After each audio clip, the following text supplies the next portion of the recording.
Hello and welcome to the Demystifying Child's Play podcast. I'm so excited because today I've got Heather Schalk with me, who's a twin mum and the founder of the Toddler Toolkit podcast. And also she's got other things behind her belt. She's got the 3 Steps to Calm, Kind, Caring Toddler Cohort, which is a course. And she's also a co-author of a book which is coming out on the 8th of May, which I'll be telling you a little bit more about soon.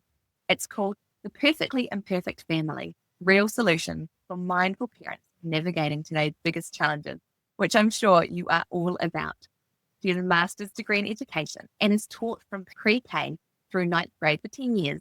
Her passion is helping developing parents develop long-term customizable strategies that work, giving young children skills they need to advocate for themselves and providing with a more joyful quality of life, which, as you've heard me say a lot before, I'm all about more joy and less frustration. Her expertise is in childhood behaviour and development, specifically the toddler years 1 to 4. And her goal is to help parents understand the why their toddler is acting that way, what behaviour they have, and how to teach them those lifelong skills that help them advocate for their needs to be met.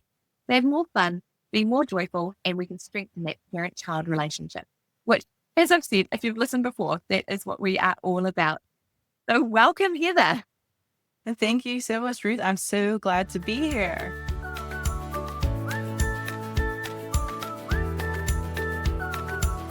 Awesome. Now, Heather, I've had the chance to have a sneak peek behind the cover of the chapter that you've penned in your new book. And I'm really looking forward to the 8th of May date so that I can get my hands on the whole book. Now, what her chapter explores is why toddlers seem often unmanageable through behaviours like not listening, hitting, screaming, or having frequent meltdowns, which is one of the reasons when I saw this, Heather, I was like, we need to have you on this podcast because understanding play schemas really supports like this, and understanding toddler development in general goes hand in hand. So what it does is this reframes these actions not as defiance, but those signs of underdeveloped social, emotional, and language skills. Heather also introduces the concept of the toddler reactivity loop, where children get stuck in patterns of reactive behaviour. Now, instead of waiting for these moments to escalate, the chapter emphasizes proactive teaching of key skills, especially self-advocacy and emotional regulation, when children are calm. Parents are encouraged to connect before correction, validating those feelings and offering alternatives to aggressive behaviour. For example, they could try squeezing or stomping. The chapter underlines the importance of repetition, modelling, and caregiver support in helping toddlers build those lasting self-regulation skills. Now, this is not all just from her head. She draws on developmental research, and the chapter makes a very strong case for early intentional support in toddlerhood to lay the foundation for healthy peer relationships and emotional resilience in school and beyond. So with all that in mind, I thought I'd help us get a little bit better, and now we can dig into some of those key topics that you cover. So let's dive on in. Everyone, let's get comfortable whether you're out on a walk, taking a rare moment of quiet, or multitasking around the house. Let's dive in with Heather. So my first question, Heather, in your chapter you say, one of the biggest struggles that parents face is why won't my child listen no matter what I try? So what I'd love to know is what's really going in the child's brain or body in these moments that are labelled as not listening. First of all, I want to say I just love this question. It's such a good question to really unveil what's going on behind the scenes, behind the curtain of our children. And I think when we can think this way, we can really shift and really open up to see what's really going on to support our children on their level. Often as parents, we're seeing certain things happening. We're feeling like they're not listening. And for example, maybe we give them a direction like it's time to clean up. And maybe our child looks at us, but they keep playing. And then we're like, okay, I'm going to have to repeat myself. But then we feel like they're ignoring us because now we've repeated ourselves a few times. And then we choose to do something different. We're like, okay, the repeating things not working. Maybe I need to raise my voice and get louder. Or maybe I need to assert some kind of a boundary, so to speak, where I'm going to remove or take the toy away.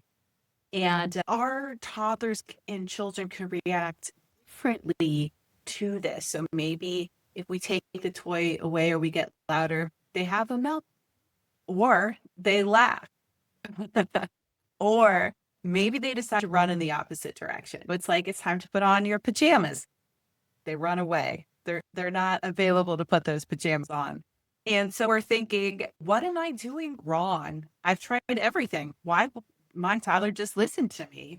And this is a very common interaction. And I think it's really, this is very eye opening because there are barriers that can get in the way of our toddlers listening. So the first one is attention to hear and receive information and delayed processing time. So these are really ready to learn skills. And what I mean by attention to hear and receive information is our toddlers need to be available to hear the instruction and process that information. They might need a little bit more time. And often, classroom teachers might use a technique like singing a certain song to cue attention, or maybe they're going to clap 3 times, 1, 2, 3, and the class has to clap back 1, 2, 3, showing that they're ready and receptive to hear the information. And so that is something that when we're in the midst of parenting, we might just not be thinking of those things, which is totally understandable. We have so much on our plate. And maybe we're trying to do the dishes or try to cook or this or that. And so when we give that direction, we might not be thinking of that. But that is the first one, making sure our toddlers are available to listen, not just having them listen right away. I so get that. And all those examples you got, I was like, yep, I can see, yep, I've done that, yep. And then being a teacher myself, different strategies I use. I don't necessarily use at home because when you're trying to get 25 kids' attention versus one, very different. But actually, as you're saying, it's really similar because it's the same strategies you can use. Yeah, it is. And maybe it's not necessarily a song, but there's different ways we can get attention. For example, I want to give the example of a transition item. So if it's time for snack and they're playing with some toys, we can provide them a cue. Okay, we're going to go to the table. We're going to have snack. Here's your cup. Can you bring the cup to the table, please? So it can be, we can try different strategies and different things work for different kids, but even just getting on their level and making eye contact can go a long way. Oh, what are you playing with? Oh, wow, that's really cool what you're doing. All right, I understand this is so much fun, but we're going to do snack now, okay? And so we acknowledge them and we're also preparing them and we're getting on their level, making sure they understand. And so the other thing is the prefrontal cortex. So our toddlers still developing the prefrontal cortex. So things like following instructions, impulse control, switching tasks are very challenging. And that's why I just brought that transition toy or transition strategy, because transition for toddlers can feel very uncertain, unknowing. And what they also think of, I always think of with toddlers, like if they have to give up something, that can be very challenging to them. And that's why I love proactive strategies that center around what they gain access to. By leaving this task, what are we going to gain access to by doing this next thing? And thinking creatively like that, because that's really speaking our toddler's language. The other thing is we get so busy, we might just start to give the instructions, like I said earlier. So that could be leading with commands. And so when we lead with direction, like clean your toys up now, for example, that can really cue our toddlers' need for independence, autonomy, and what can create pushback or what we may know as power struggle, because they might talk back and say, I don't want to. Or maybe it seems like they heard you, but they're just going to keep playing in one ear, out the other ear. Our toddlers, they also see this as an interaction. So ours are looking for connection with us, especially if we are busy, we have a lot on our plate. This is really frustrating for parents, but it can become a game to our toddler, even though we don't see it that way. And something that I call attention-seeking behavior is when our toddlers are seeking our attention, and it doesn't matter if the attention is positive or negative or how the feedback is, they are in this interaction with us. And so that can also be a reason why our toddlers might struggle with listening, because they're getting something out of it. They're gaining access to connection from us by not listening. And this is how they perceive the relationship to be or the connection to be, without teaching them other skills or understanding how to connect with us in more pro-social appropriate ways. And so on top of this, we also have something that we see what's on the outside of our toddlers, but there's also things going on the inside, our toddler's nervous system state. So even if our toddler isn't in a meltdown or in a reactive state where they're screaming or hitting, that it doesn't mean that they actually are available to live. Even if they're calm, they seem calm, let's just say. It doesn't mean they are necessarily calm. They could be internally dysregulated in an anxious state, which is a combination of reactive, which would be like hitting, a lot of physical behavior, and disconnected.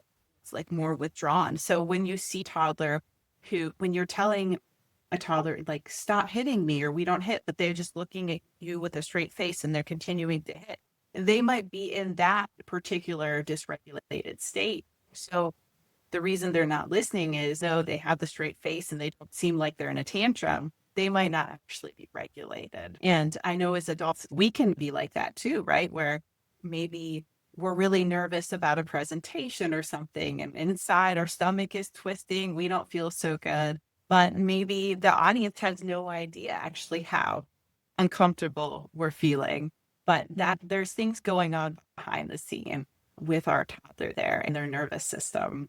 And it's quite fascinating how that really plays into their availability to listen and follow directions. And on top of that, I want to touch upon certain keywords that our toddlers understand and how our toddlers understand. So toddlers, they don't necessarily comprehend everything we say. Pick up on keyword. The context of a sentence, they might not be comprehending all of it. So they're getting maybe hit baby out of don't hit the baby. And this developmentally might depend on where they are. So maybe like an 18-month to 2.5-year-old, maybe they're just hearing those keywords. And maybe, depending developmentally, a 3-4-year-old might have a little more understanding. But even if they understand, we still know it goes back to teaching the skill, though, to get appropriate communication, which we will dive more into. And then there's the understanding piece of, do our toddlers really understand what we mean when we say what we say? Because if we say,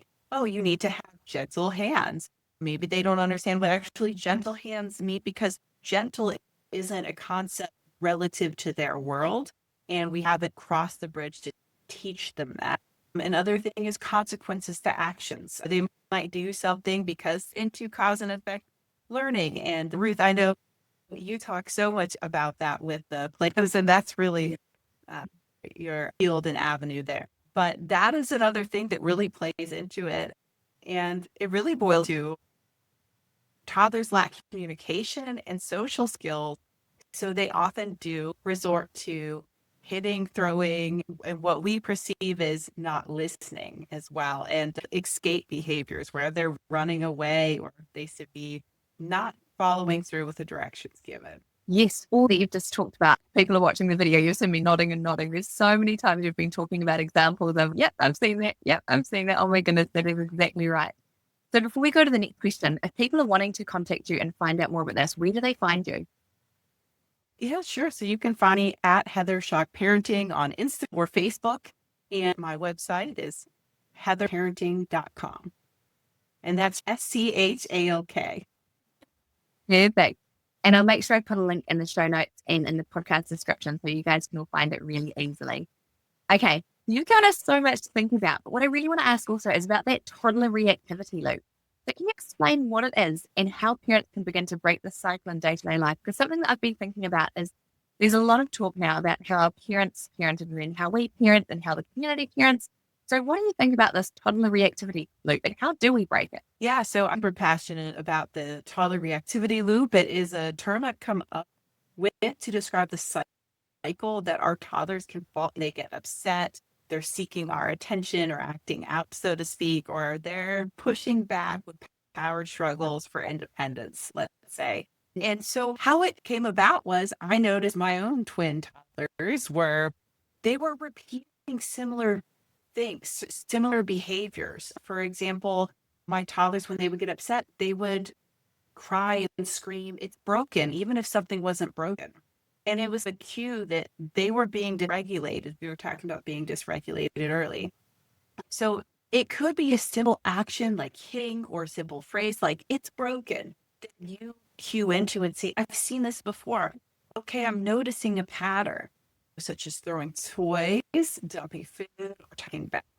And the thing is, the toddler reactivity loop is these, think of it just as a cycle of behaviors. Like first they say, it's broken, then they throw their toy, and then they flop on the floor. And then maybe a parent comes in to give support and they say, I don't want it, or I don't want you, or leave me alone, or I don't want daddy, or I only want mommy, or they have these kind of like similar responses they go into. And just being aware of that pattern and also being aware, like, when is this happening?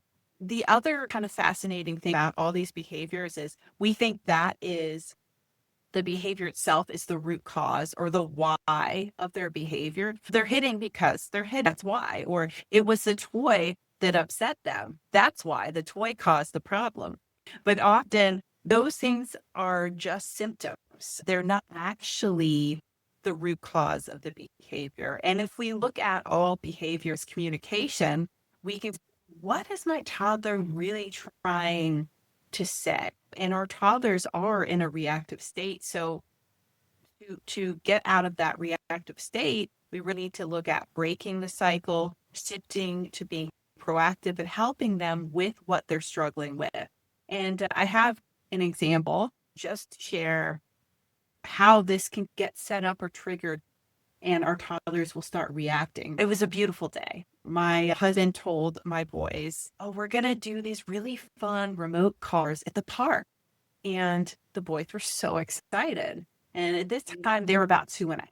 And so then it was about 20 minutes later, and one of my toddlers started screaming, it's broken, and threw the toy, even though the toy wasn't broken.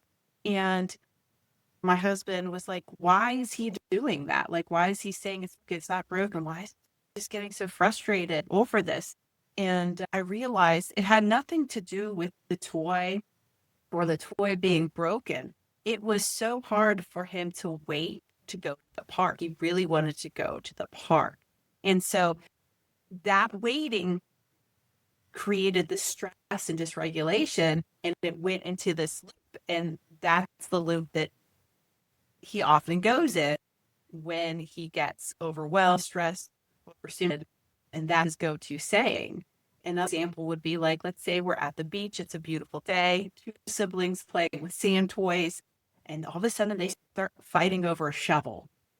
We can think the problem is the shovel and the problem is sharing. The true root cause might even be related to that. It could be that the child was thirsty.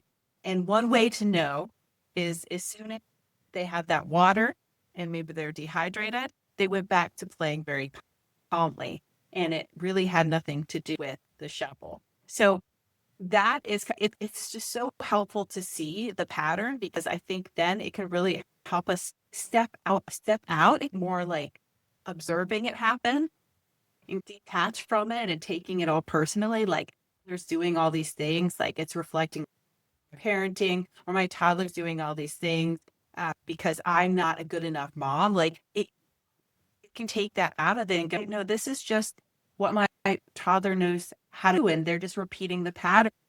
But what I can do, I can help them get out of that. That is so true. And I think with your examples, and you're saying one of your children's about 2.5, I was like, that's where the whole terrible twos come in. And that frustrates me to no end, because as you're saying, it's the communication and language, which is why the terrible twos come about, because these children are just trying to communicate, but they communicate in so many different ways. As you're saying, with that toddler reactivity loop, once you understand it, it's just a loop of trying to communicate, but not knowing how. Once you can reframe your mind and be looking at what are they trying to communicate through this, it doesn't become a terrible twos anymore. It becomes they're trying to learn to communicate. They're just little people who don't have the same words as us. So my goodness, dysregulation, toddler reactivity loop, that communication is just so key. But with those, you're talking about those meltdowns. And I know that a lot of parents, and I used to do it too, you're trying to stop that meltdown and you're trying to correct it in that moment. But the approach you've been talking about really leans into some skill building before all that chaos. But maybe one of those examples, can you tell me what it would look like in practice? Yeah, sure. If your child is struggling with waiting skills or disappointment. So first we're saying, okay, my toddler's getting really upset. Now, maybe they do the behaviors than my toddler. Maybe your toddler doesn't yell, hits broken and throw toys. Maybe they scream, or maybe they're crying. Or when it comes to sharing a toy and getting upset, we can really look at first, we need to think about the toddler reactivity loop, look at what they're struggling with. Okay, they're struggling with weight, they're struggling with sharing skills, determine the skill they're struggling with, determine the emotion they're feeling too. And that's the why behind the behavior. So we know if they're hitting, we can approach it through passion and look at that skill gap that they don't have. So we really want to take a moment, let's say, if they're struggling with, let's go with that waiting park and the remote cars, because that is really hard for toddlers to wait, especially at 2.5 and even at 3 and 4. It is hard to wait. And so what we can do is we don't want to work on this when our toddler is upset. We want to work on it when they are calm, and we want to be proactive. So we can think about the skill like a waiting skill and really break it down with them, break down for them, taking the information or the teaching for them, and celebrating the small wins with praise. And I just can't say enough about praise, because we can teach so much through praise. It's so simple. It's praise, come on. But it's really that magical of a strategy, because if we're teaching our toddlers waiting, we can think about skill building chains. How do we build a skill from the simplest form to a more complex form? So a very simple form of waiting would be when our toddler is naturally waiting at any time of the day. Okay, are they waiting for snack? Did they wait for you to hand them away? Did they wait for a turn with a toy from a sibling? Catch that moment. They naturally occur all the time throughout the day, and praise it. So I say, shout it out, call it out, whatever you want, however you want to remember it. Wow, you did a great job waiting just now. So we're prepping them for a longer time of waiting, because a little moment of waiting might only be a few seconds. Like maybe you're cutting an apple and they have to wait 1 minute, smaller amounts of time, and then waiting for the park. That could be an hour. It could be longer. That's really hard for our toddlers. So it's actually really a combination of them understanding what waiting actually is, and that the thing is still going to come. But there's also other tools that we can use. If we know our toddler's struggling with waiting, we can use all kinds of tools, like visual schedule, or first we're going to have snack, then we get to go to the park and do the fun cars. So not only can we help them and break down the skills, we can also use parenting strategies that help support them with that. That's so good. And what I really love through it all is you're giving them self-advocacy. You're not just doing things for them. You're actually providing them strategies and talking them through and teaching them as you go. And as you said, just then bite-sized bits. You look at the first bit of that chain and you can build and build. So it's developmentally where they're at. So you highlight self-advocacy as building blocks of social emotional development. Now, why is it that you're teaching your children to say things like, my turn next? Why is it important teaching them that just as important as teaching them how to share? I think really we want our kids to have friends, and we want them to be liked, and we want these things for them. And I think that we think if they share, they're going to get access to friends, and they're going to be part of more social circles and more opportunities, and other kids are going to want to work with them in group works. But the thing is, group work and friendships, that we all know that, especially in our own relationships, we know that takes things like communication and some things that we may not have even thought of, like self-advocacy, which is a part of communication. Yes, it is great if our toddler can hand over a toy and share, but turn taking goes both ways. We both get a turn. And so that is really important, that our toddlers can be able to ask for a turn, ask for help, or anything's bothering them, to be able to say, hey, stop playing with that. So having those skills to be able to communicate is so important. It also, like we said, our toddlers can get quite physical if they don't know how to communicate, and they're going to go to what they know how to do. If we want to give them alternatives and pro-social skills so they can work in groups and make friends, we also need for them to be able to say, I want to turn with that, because the alternative could be that they're going to throw a toy or try to grab the toy or get really frustrated and go into that anxious state we talked about earlier, where maybe they aren't actually physically showing any behavior, but mentally they're getting dysregulated. And that might pop up later. It might pop up after the play date. And then our toddlers are more set to go in a tantrum, and we think it's over handing them the blue cup or something like that. Oh, it must have been they didn't want the blue cup. They wanted the orange cup. But it really could have had to do with this play date and that they couldn't ask for a turn.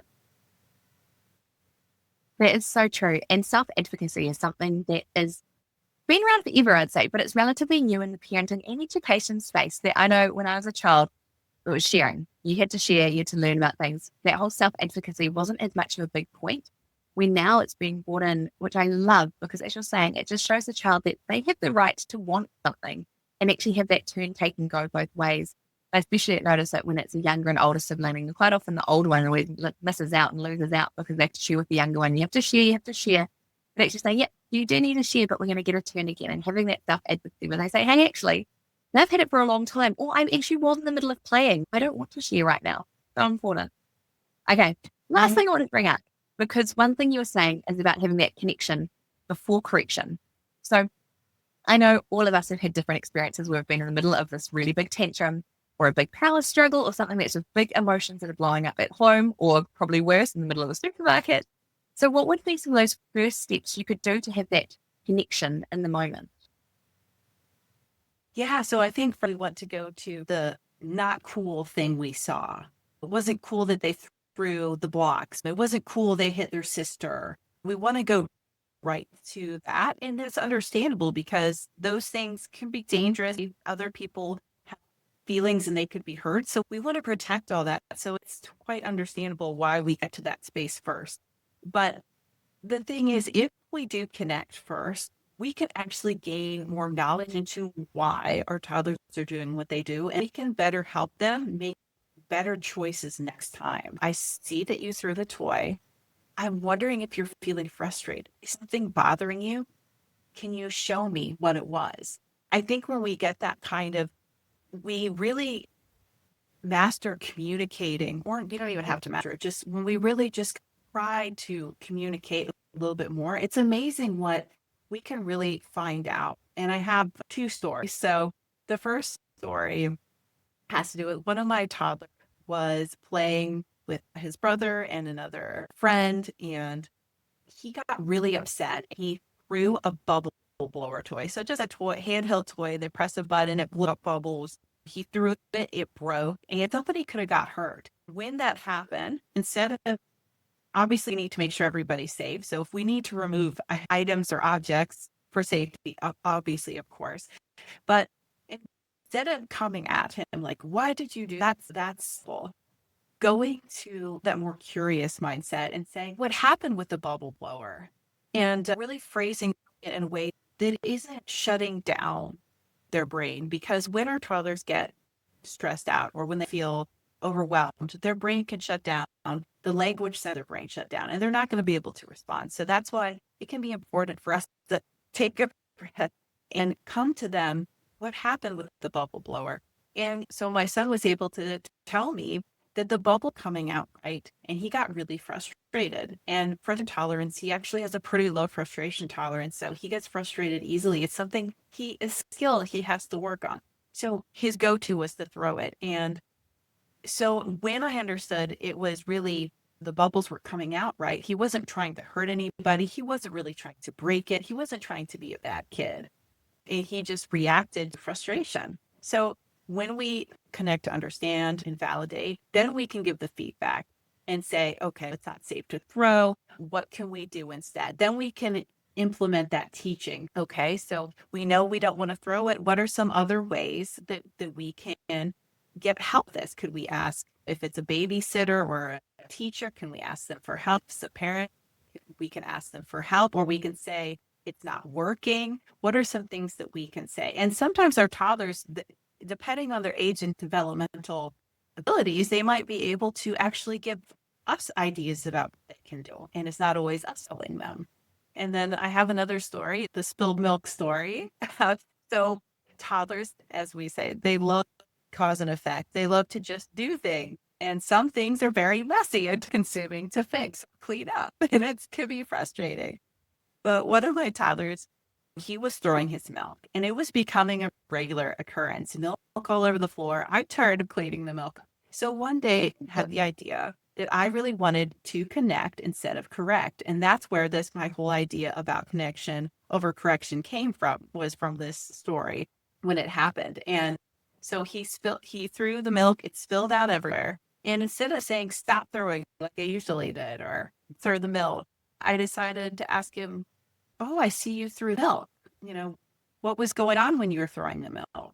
And he told me he wanted to vacuum the milk up. He wanted to get like a handheld vacuum and vacuum it up because he thought vacuuming was so fun. And so I was like, okay, most vacuums, unless they're special vacuums, don't vacuum milk up. It doesn't work. We have to get paper towels. And I showed him how we actually have, instead of me cleaning it up and being all frustrated and flushed, I was like, oh, here's a paper towel. Let's clean this up. But what can we do instead here? You could say to me, here, Mom, I'm done with my milk. Or you could put the milk back in the fridge yourself. So if you're done drinking it, but there's still some left, you could put it back in the fridge. And guess what? He loved it because every time after that, he didn't throw his milk. He put his milk back in the fridge himself because it really hit that dependence bucket where he wants that autonomy. He understood, he learned so many lessons there, but I think I learned so many lessons into really that's where that connection before correction comes in, is trying to get understanding. Then we can help them with, okay, this is your thinking. Okay, so these are more appropriate ways we can go about this. And if you really like cleaning up messes, and I know you probably have something to say about this, Ruth, because it's engaging in the appropriate play schema instead, or a better alternative to it. Oh, definitely. And this is where, as you've said, and I've said lots of times too, it's all about reframing. It's about stopping and observing, looking at what your child's doing and seeing a way to reframe it. So for you are able to see, what are you doing, and finding out the why, and then being able to make an activity around it. So the cleaning up and actually working with them and giving them the options to put their milk in the fridge. For me as well, looking at play schemas, being like, well, they're constantly throwing and dropping things. What could we do? We could do that in the bathtub with some water. It could be colored water. We could do it outside. So finding those times where you can reframe your mindset, look at what they're doing from a different lens, and then being able to support them and getting that, working it out. I know for us, we've definitely had some times when there's been a lot of milk over, and actually as soon as it's happening, saying, hey, let's clean it up together, taking them out of the high chair, putting them down, wiping it up, and then continuing on. Not making it into a game, but saying, that's not what we do, and then being able to support them in it. They're learning that if we make messes, we clean it up, but also there's that cause and effect and that teaching while they're in a regulated place. If they were dysregulated, definitely wouldn't be doing that in that time. But thank you so much, Heather. There's been so much you've been sharing today, and I know that there's just a snippet of a bit into the chapter of the book you're in.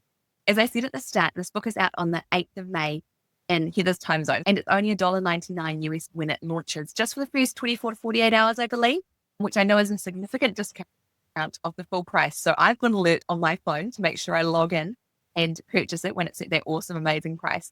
So can you tell me what time zone you're in so that everyone knows when it's actually releasing, and then how we can find this book? Yeah, so it's in Eastern. So I'm in Eastern time zone. But however, I do know that there will be also special links for overseas, depending on where you live. But I will figure all that out, so you don't have to worry. So if you just go to my website, Heather Schalk Parenting, you can get one of my free resources. And then also, if you listen to my YouTube podcast, I have a link there where you can sign up for the book waitlist. So that will be really helpful too. And you can always reach out to me if it's easier for you going to social media. I get back to my messages and just let me know. But I'm constantly going to be posting the link for you guys to sign up and to find it.